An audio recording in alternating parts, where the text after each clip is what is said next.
ዛሬ ቃለ ምልልስ የምናደርገው ከአቶ ጃዋር መሐመድ ጋር ነው። ጃዋር መሐመድ በኢትዮጵያ ፖለቲካ ውስጥ በጣም ከፍ ያለ ድምጽ ካላቸው ሰዎች መካከል ነው። ኮንሲኩዌንሻል ሊባል የሚችል ሰው ነው ብዬ አምናለሁና በዚህ በርዕዮት በተለያዩ ወቅቶችና ፖለቲካዊ ምዕራፎች ጃዋር ወደ ርዕዮት መጥቶ ለጥያቄዎቻችን መልስ እንዲሰጥ ስንጋብዘው ቆይተናል። በተለያዩ ጊዜያትም በሰጣቸው ሀሳቦች፣ ባንጸባረቃቸው አቋሞች፣ በጻፋቸው ጽሁፎችና በሰጣቸው ቃለ ምልልሶች ዙሪያ የበኩላችንን ጠንከር ያለ ሀሳብና ትችት ስንሰነዝር ቆይተናል። ዛሬ ወቅቱን የሚመጥኑና የሚዋጁ ያልናቸውን ጥያቄዎች ለመመለስ ወደ ርዕዮት በመምጣቱ አክብሮታችንና ምስጋናችንን ልንገልጽነት እንወዳለን። እንደ ኢትዮጵያ ባለ ጥግ ለጥግ መታኮስ እጅግ ተለምዷዊ ሁነት በሆነበት ፖለቲካ ውስጥ ዛሬ በቴዎድሮስ ጸጋዬ ጠያቂነትና በጃዋር መሐመድ መላሽነት ወይም ቫይስ ቨርሳ የሚካሄድ አይነት እንዲህ ያለው ውይይት የለም ባይባልም የተለመደ ነው ማለት ግን ያስቸግር ይመስለኛል። በሁለታችን ወገን ይሄ ውይይት እንዳይደረግ የሚጥሩ ሰዎች እንደነበሩ ብናውቅም በአንጻሩ ደግሞ በዚህ ቃለ ምልልስ መካሄድ በጣም ደስታቸውን የገለጹ፣ ጉጉታቸውን የጻፉ፣ ጥበቃቸውን ያስታወቁ በጣም ብዙ መሆናቸውንም ተመልክተናል። ርዕዮታውያን ላሳያችሁን ድጋፍ በጣም እናመሰግናለን። በእኔ አስተያየት ነጋችን ምንም ይምሰል ምን ገሃነማዊ እንዳይሆን ከፈለግን ባሻገር ሆኖ ከመታኮስ እንዲህ ተገናኝቶ በልዩ ልዩ ርዕሰ ጉዳዮች ዙሪያ መጠያየቅ፣ መወያየት፣ መከራከር እና ሲቪሊቲ ባለው መንገድ መነታረክም አማራጭ ያለው ነገር አይደለም ብዬ ነው ማስበው። ዛሬ የምናካሄደው ቃለ ምልልስ መሰረታዊ በሚባሉ ያው በጊዜ ገደብ ስር ሆነን ማለት ነው መሰረታዊ በሚባሉ የህገ መንግስት፣ የሀገረ መንግስት፣ የስርዓተ መንግስት፣ የፖለቲካ አይነት፣ የሰብአዊ መብት በደሎች፣ የፍትህ፣ የዲሞክራሲና የትግል ስልት ሚና የመሳሰሉ የውጭ ጉዳይ ፖሊሲን የመሳሰሉ ስትራቴጂክ ጉዳዮች የምናነሳበት ነው። ጃዋር በቅርቡ ያተሙ መጽሐፍ አልጸጸትም የተሰኘው መጽሐፍ የውይይታችን ግብአት ነው። ጃዋር ለቃለ ምልልስ ወደ ርዕዮት ስለመጣህ በጣም አመሰግናለሁ። እንኳን መጣህ። እኔም አመሰግናለሁ ቴዲ። መልካም እንግዲህ ሼር፣ ላይክ፣ ሰብስክራይብ አድርጉ የሚለውን መልእክት ላስተላልፍ እንደገናና ወደ መጀመሪያው ጥያቄ ልሂድ። ጃዋር እስኪ ጠቅለልና ቀለል ባሉ ጥቂት ነጥቦች ልጀምር። በአንድ ቃለ ምልልስ አጋጣሚ ስለ ራስህ ስትናገር ስትራቴጂክ ቲንከር እንደሆንክ እንደምታስብና አይገመቴነት ወይም አንፕሬዲክታቢሊቲ አንድ ዋና ስልትህ መሆኑን ስትናገር ሰምቼ ነበር። በዚያ ላይ በተለያየ ጊዜያት አንድን ጉዳይ በተመለከተ ሀሳብ ስትሰጥ ከዚህ በፊት እኮ እንዲህ ብለህ ነበር ሲሉ የምትለው ነገር አለ። ያኔ እኮ ይሄን ያልኩት ለዚህ የፖለቲካ ግብ መሳካት ስል ነው ትላለህ፣ ወይም ግቡን አልገልጽም ያልክበት ጊዜም ትዝ ይለኛልና አንድ ጥያቄ የመጣልኝ ብዙ ጥያቄ ከተለያዩ ሰዎች ኦኬ አሁን የምትለውን ነገር አት ፌስ ቫልዩ ኤንድ ኢን ጉድ ፌዝ እንዴት እንውሰደው፣ ሌላ ህቡ ወይም ሲኒስተር ግብ የለውም ብለን እንዴት እንቀበል የምትለውን ስትል እያልክ ያለኸውን ማለትህን እንዴት እንመን ያሉ ሰዎች ገጥመውኛል። ምን ትላቸዋለህ? እንግዲህ ምናልባት በእኛ ጄኔሬሽን ካሉ የፖለቲካ ሰዎች ውስጥ የፖለቲካ ህይወቱን በሚዲያ ከኖሩት ውስጥ አይ ቲንክ ግንባር ቀደሙ ይመስለኛል። ላለፉት 10-15 ዓመታት በፖለቲካ ሳደርግ በነበረው እንቅስቃሴ በሰፊው ስጽፍ ነበር፣ ስናገር ነበር። ስለዚህ አድማጮችህን እስከዛሬ የጻፍኳቸውን እስከዛሬ የተናገርኳቸውን በማዳመጥ በማንበብ ኮንሲስተንት ነበር ወይ ኢንኮንሲስተንት ነበር የሚለውን ራሳቸው እንዲወስኑ ተውላቸዋለሁ። ጥያቄያቸው እሱ ነው። ኮንሲስተንት አይደለህም ሰው አሁን ምን ፈልገህ ነው የመጣኸው ለማለት ነው። ወል እንዳልኩ እኔ ኮንሲስተንት ነኝ ብዬ ነው የማስበው። አልቲሜትሊ በፖለቲካ አቋሜና በፖለቲካ አመለካከቴ ኮንሲስተንት ነኝ። ከጊዜ ወደ ጊዜ አገላለጾች ሊቀያየሩ ይችላሉ፣ ግን ኮሩ አስኳሉ ግን የቀጠለ ነው። ለዚህ ደግሞ አይ ቲንክ ማስረጃው ፕሮባብሊ አትሊስት ከ2007 ኢሮፓያን ካላንደር ጀምሮ በግልጽ በህዝብ ጽፍ ነበር። ከፓልቶ ጄኔሬሽን ጀምሮ ስናገር ነበረ። ከፌስቡክ በፊት ጀምሮ በስፋት ስጽፍ ነበር አርቲክሎችን። እንደዛ በማንበብ መደምደም የሚቻል ይመስለኛል። እሺ ጉዳዮቹን መሀል ላይ እናነሳቸዋለን። ባንተ እይታ ፖለቲካ ከሞራልና ከመርህ የተፋታ ነው ብለህ ታምናለህ? ግቡን እስካሳካ ድረስ በሞራል አንጻር ሬፕሬሄንሲብል ቢሆንም መደረጉ ተገቢ ነው ባይና አንድ ቃለ ምልልስህ ላይ the end justifies the means ብለህ እንደምታመን ስትገልጽ ሰምቼ ስለነበር ነው። ኖ ቲንገን ፕሮፐርሊ አልተጠቀምኩትም እዛኛው ላይ the end for my life I paid dearly ለፖለቲካል አክቲቪዝም ከፍተኛ ፐርሰናል ሳክሪፋይስ ነው ያወጣሁት። ያ ፐርሰናል ሳክሪፋይስ አልቲሜትሊ ያሰብኩትን አቺቭ ስላደረኩ በግሌ ያወጣሁት መስዋዕትነት መጨረሻው የተሳካ ስለነበረ the process justifies ከሚል ነው። ሞራሊቲ ሴንተር ሞራሊቲ ከሌለ የህዝብ ትግል ማካሄድ አትችልም። ሞራሊቲ ሴንተር። እሺ አንድ ጥያቄ ላንሳ ወደ ሰፋ በደንብ አይ ቲንክ አነጋጋሪ ናቸው ወደ ምላቸው ጉዳዮች ከመሄዴ በፊት መጽሐፍ ላይ አየኋቸው አንድ አመፀኛው አባ ያልካቸው አያትህ ናቸው። አንድ እንደ ካራክተር በጣም ፋሲኔት ያደረጉኝ ናቸው። ፈገግም አሰኝቶኛል በተለያየ ሁኔታ የጻፍከው ነገር ስለሳቸው እና አንድ ሀሳብ ጫረብኝ። አንድ ቦታ ላይ ምን ትላለህ? ግብር ክፈሉ ሲባሉ መሬቱን የፈጠረው አላህ ምርቱን ያፈራሁት እኔ መንግስት ምን ቤት ነውና ነው የሚካፈለኝ ማለታቸውን ጽፈሃል። ሶ እንደ አመፀኛው አባ ቢሆን ኖሮ ስቴት ብሎ ነገር ይኖር ነበር ወይ? ምን ትላለህ? እንግዲህ አይ ቲንክ ኢንጀስቲስ ጋር ነው የሀገራችን ፖለቲካ፣ በተለይ ዘመናዊ ፖለቲካ ከመሬት ጋር የተያያዘ እንደሆነ ታውቃለህ። በተለይ እኛ አካባቢ የነበረው የገባር ሲስተም በጣም አደገኛ ነበረ። የባሌን እንቅስቃሴ ታውቀዋለህ። ከዚህ አንጻር ይህ ህዝብ ሞደርን ስቴት ከመምጣቷ በፊት እዛ አካባቢ ነበረ። ሞደርን ስቴቱ መጣ። ታክሴሽን በተለይ ደግሞ ከአቅም በላይ የሆነ ታክሴሽን የምታደርግበት ወቅት ነበር። ስለዚህ ያን ታክሴሽን እምቢ ማለቱ አይ ቲንክ ናቹራል ሪስፖንስ ነበረው። በተለይ በደቡብ ኢትዮጵያ ላይ የገባር ሲስተሙ በጣም በዝባዥ ነበረ። ይሄንን የዚህ መልስ ነው እና ከዛ አንጻር ነው ለማንሳት የወደድኩት። መልካም እሺ፣ እነዚህን ጠቅለል ያሉ ጉዳዮችን እንለፋቸውና ስለ አገዛዝ ማንነትና ብየና እናንሳ።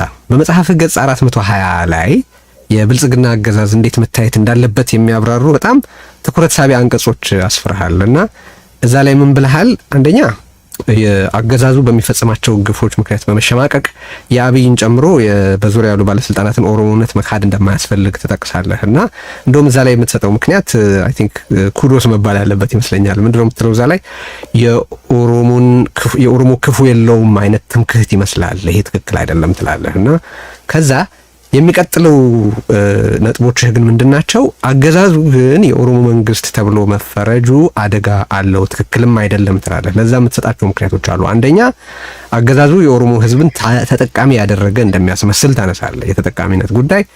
ሁለተኛ የኦሮሞ ህዝብ ውክልና ያልሰጠውን አገዛዝ የኦሮሞ ብሎ መግለጽ እንደማይገባ ታነሳለህ፣ የውክልና ጉዳይ። ይሄ አገላለጽና አተያይ አገዛዙ የፈጸማቸውን ወንጀሎች ከአንድ ብሔር ጋር ብቻ የማያያዝ አደጋ አለው ትላለህ፣ የተጠያቂነት ጉዳይ።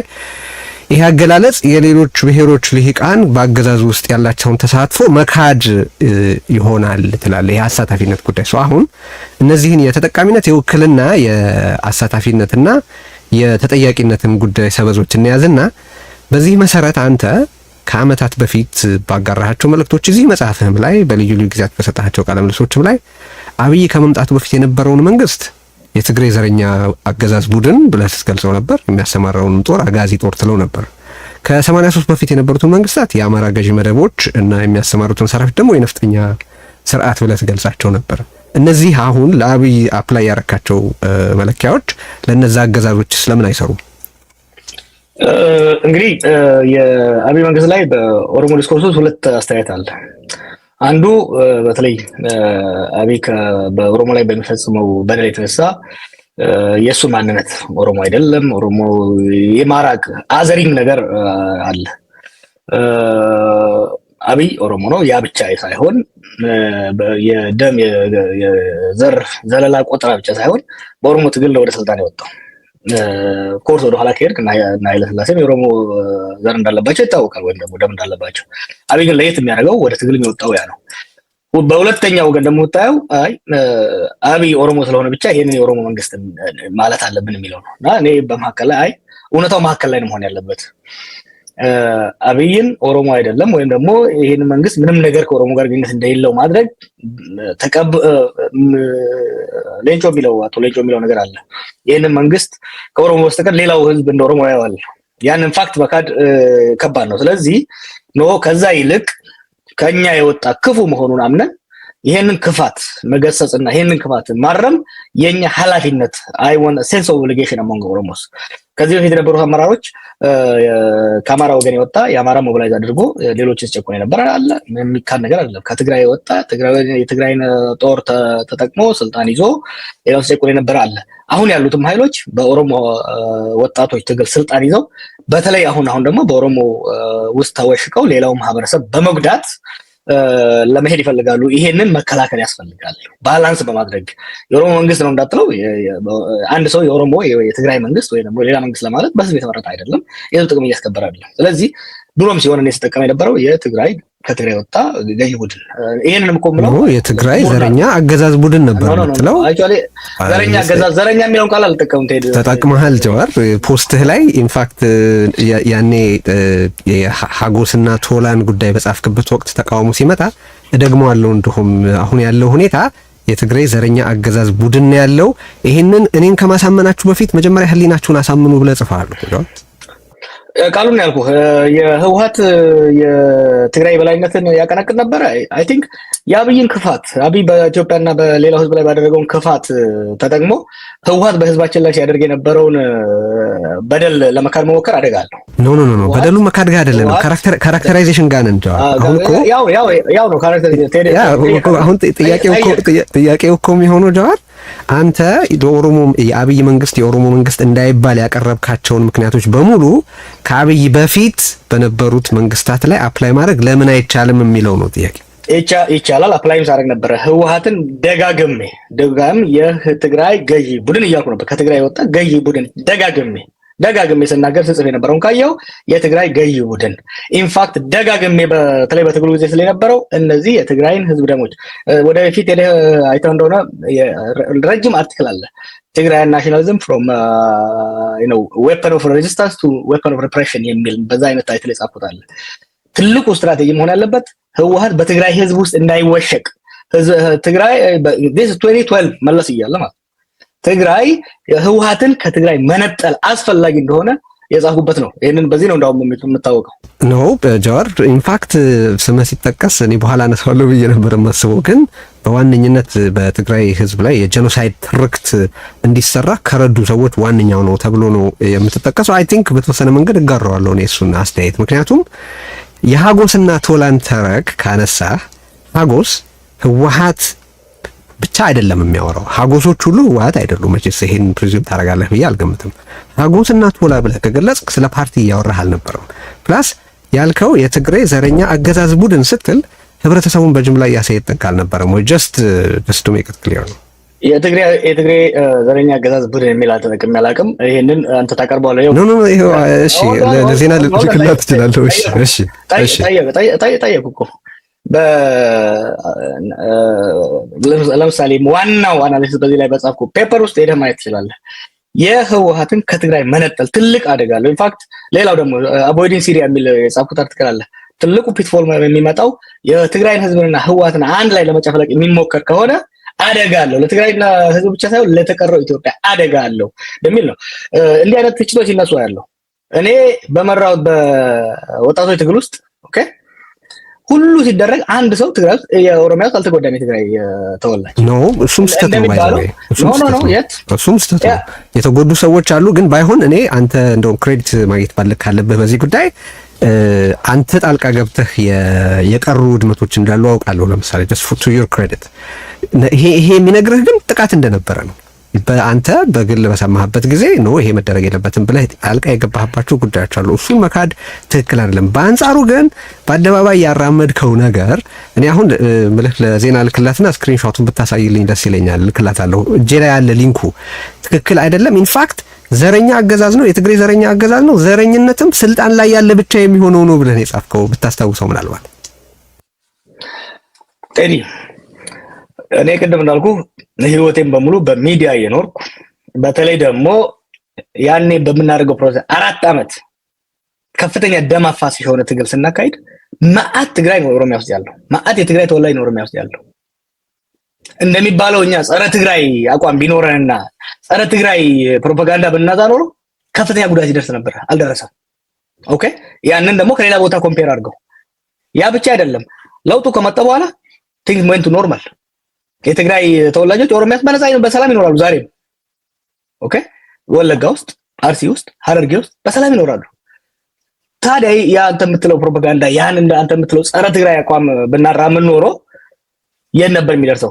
እኔ እሱን የኦሮሞ ህዝብ ቸርነት አድርጌ እወስደዋለሁ። ግን ወደ ካራክተራይዜሽኑ እንመለስ ጀዋር። ቅድም ያነሳዋትን ለመዝጋት ያክል ወደ ሌላ ጉዳይ እንድንሄድ አሁን ቅድም የዘረዘርናቸው ነገሮች በነዛ አገዛዞች ላይ የሚሰሩ ከሆነ ዘን እነዛን አገዛዞች የትግራይ ገዥ ቡድን ወይም የአማራ ገዥ መደብ መንግስታት ማለት ትክክል አልነበረም ማለት ነው። ኦር አሁን የአብይ አህመድ መንግስት የኦሮሞ ገዥ ቡድን ነው መባሉ ትክክል ነው ማለት ከሁለት አንዱ መሆን ያለበት ይመስለኛል። ሶ የአብይ አገዛዝ ወይ የብልጽግና አገዛዝ የኦሮሞ ገዢ ቡድን ነው ብለህ ታምናለህ? ታዲያ ወደዛማ ከሄድን እኮ አብይ አህመድ እኮ የህወሓት ልጅ ነው፣ የኦሮሞ ልጅ አይደለም። ከኦህዴድ በእናንተ ምርጫ ነው፣ በእናንተ ምርጫ ነው ለስልጣን አይደለም። ከከፈትከው ሊሄድ እዛ መሄድ አልፈለኩም። ኦህዴዶች እያንዳንዳቸው ከየሰፈራቸው መልምሎ ከኦሮሞ ክፉዎቹን፣ ሰነፎቹን፣ መጥፎዎቹን መልምሎ ኦነግን ገፍቶ በኦሮሞ ህዝብ ላይ የጫለው ህወሓት ነው። አንድ በል።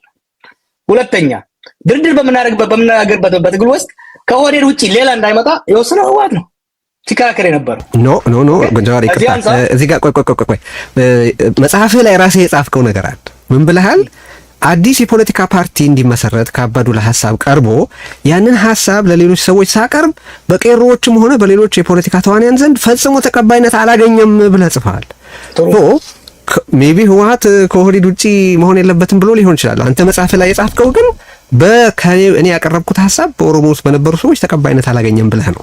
እሱ እንዴት አስተካክለው? ሁለቱንም ጽፌዋለሁ፣ አንብበህ ከሆነ አንደኛ በእኛ ሳይድም ፍላጎት አልነበረም። ከህወሓቶች ሳይድ ደግሞ መጀመሪያ ስልጣን የማሳለፍ ፍላጎት አልነበራቸውም። ቀጥሎ ግን የምናሳልፍ ከሆነ ይሄ እኮ በቀጥታ ሲሉ የምናሳልፍ ከሆነ ከኢህአዴግ አባላቶች ከኦህዴድ ውስጥ መሆን አለበት የሚል አቋም ነበራቸው። ለምን መሰለ? ያሳደጉት ውሻ ይነክሳል ብሎ አላሰቡም። አብይ ብቻ ለምንድን ነው የህወሓት ልጅ የሚሆነው? ለማን አንተ በህወሓት ዘንድ ተቀባይነት ከማግኘቱ በፊት የትግሉ መሪ እንዲሆን በሚዲያ ስራ ሰርተናል ብለህ ጽፈሃል። ለማም የህወሓት ልጅ መሆን አለበት በዛው መሰረት እኮ። ምን ጥያቄ አለው? ለማም አባዱላም ወርቅነህም ሁሉም እኮ ያን የተቀበላችኋቸው ግን ስልጣን ወደ ኦሮሞ እንዲመለስ ተስማምታችሁ የእናንተ መሪዎች ናችሁ ብላችሁ ተቀብላችሁ ፖለቲካል ተቀባይነት እንዲያገኙ የሰራችሁባቸውን ሰዎች ክፋታቸው ጋር ሲደርስ ወደ ህወሓት ልትወረውሯቸው አትችሉም ልልህ ነው። እነዚህ ሰዎች አንተ ስላልከው አሁን የኦሮሞ መንግስት አልከው አይደለም? እነዚህ ሰዎች ግን መልምሎ ኖ እኔ አላልኩም። ባይዘው ይቀጥታቸው አንተ ትላለህ ወይ ነው የኔ ጥያቄ። አይደለ ጸረ ኦሮሞ የሆኑትን በተለይ ደግሞ ለኦሮሞ እድሜያቸውን ኦሮሞን እንዲጎዱ ኦህዴድ እኮ የተመሰረተው በመጨረሻ ገልብጥ ነው የትግል አካል አደረግ ነው እንጂ ግማሹን በከፊል ኦሮሞን እንዲጨቁር ኦሮሞን እንዲበዘብዝ የተቋቋመ ድርጅት ነበረ። ይሄን ደግሞ ያቋቋመው ኦነግ አይደለም። ይሄን ያቋቋመው ደግሞ የኦሮሞ ብሔረተኛ አመራር አይደለም።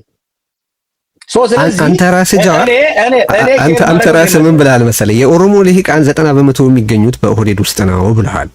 ስለዚህ በ90% የኦሮሞ ልሂቃን የነበሩበትን ኦህዴድን በኦሮሞ አልተቋቋመም ማለትህና በኋላ ደግሞ ዋና የትግሩ መሪ አድርገህ ይሄ ኦህዴድ የነበረ ኃይል በኢትዮጵያ ሕዝብን ተቀባይነት እንዲያገኝ ያን ያህል ካምፔን ካረክ በኋላ ኦህዴድ መቋቋም ነው ማለት ዲስኢንጀነስ አይሆንም ወይ? ለዛ ዲስኢንጀነስ አይሆንም። አሁን ብልጽግና 15 ነው 16 ሚሊዮን አባል አለኝ ይላል አይደል? ይሄ ሁሉ የአብይ ደጋፊ ነው እንዴ? ይሄ የአብይ ስርዓት ነው እንዴ? የኢትዮጵያ ቢሮክራት በሙሉ ተገዶ ነው ስርዓቱ ያለው። የኦሮሞ ሊቅ ምልህ የኦሮሞ ቢሮክራት ወዶ ሆኖ ተገዶ በኦህዴድ ውስጥ ነው ያለው። ይሄን ሁሉ እንደ ጠላት መፈረጅ ትግሉን መጉዳት ነው የሚል ነው ጽሁፉ። እሺ አንድ የመጨረሻ ጥያቄ አሁንም ያልመለስክልኝ የአብይ አገዛዝ የኦሮሞ ገዢ ቡድን ነው ወይስ አይደለም የሚለው ነው። የአብይ አገዛዝ ፐርሰናሊስቲክ ዲክቴተርሺፕ የፓርቲም አይደለም። ፓርቲም የለም እኮ ብያለሁ አይደል እንዴ? ፓርቲም የለም። የአብይ አገዛዝ ነው። የአብይ አገዛዝ ነው። ይሄ ፐርሰናሊስቲክ ልዩነት አለው። this is a personalistic dictatorship። ዛሬ እኮ ብልጽግና ፓርቲ እንደ ስም ይነሳ እንጂ ያኔ እኮ ህወሓት ያደግ እያልን ነበር የምንናገረው። ዛሬ እኮ አብይ ብልጽግና ማለት እንኳን አትችልም። እሱ ዋን ማን ሾው። አብይ በአሁኑ ወቅት በመንግስት ውስጥ ያለው ስልጣን መለስ ዜናዊ አልነበረውም ትላለህ? ኃይለ ሥላሴ አልነበራቸውም ትላለህ? የላቸውም ብለህ እንደተናገርክ በአንድ ቦታ አይቻሉ። ግን ሪስፖንሲብሊ ተጠቅመውበታል ልትል ካልሆነ በስተቀር መለስ ዜናዊም ሆነ መንግስቱ ኃይለ ማርያም ወይም ቀዳማዊ ኃይለ ሥላሴ በአብይ ልክ ስልጣን አልነበራቸውም ብለህ እንዴት ልትክድ ትችላለህ? ኮንሰንትሬሽን ኦፍ ፓወር ነው እያወራ ያለሁት። ያ ፓወሩ ኮንሰንትሬት ነው። ኃይለ ሥላሴ ራሱ ስዩም እግዚአብሔር ይባላል አይደል? በዛ ጊዜ ክራውን ካውንስል ነበረው። በዛ ጊዜ ኮንሰልቴሽን ነበረው። የመለስማ ለየት ያለ እኮ ነው። ብልጽግናም ሸንጎ አለው። የመለስን እኮ ከወሰድከው መለስ ዋን አሞንግ ዘ ኢኳል ግን ዋን አሞንግ እነ ስዩም አሉ። እነ ስዬ ደግሞ እነሱ ሳይወጡማ በተለይ ከዛ ሌሎቹ ኢቭን እነ አዲሱ አሉ፣ እነ በረከት አሉ። ዛሬ እንደዛ አይነት ነገር የለም።